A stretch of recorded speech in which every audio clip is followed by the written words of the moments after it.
இன்றைய எபிசோடில் பரணி, பாக்யம் என அனைவரும் இந்த ரிசப்ஷனுக்கு சம்மதம் தெரிவித்துத்தான் ஆக வேண்டும். அதுதான் சூடாமணியோட ஆசை. நீ நல்ல வாழ வேண்டும் என்று ஆசைப்பட்டாங்க.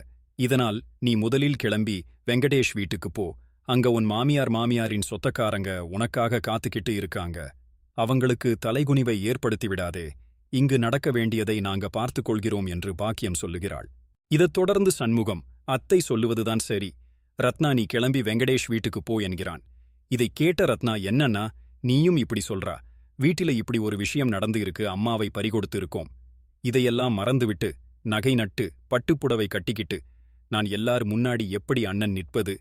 என்னாலத்தானே அம்மாவே செத்துப்போச்சு என்று ரத்னா கதறி அழுகிறாள். உடனே சண்முகம், ஏய் ரத்னா, அழுவதே.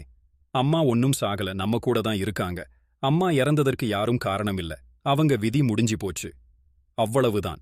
இனிமேல் நீ உன் வாழ்க்கைய நல்லபடியா பார்த்துக்கோ. நீ நல்லா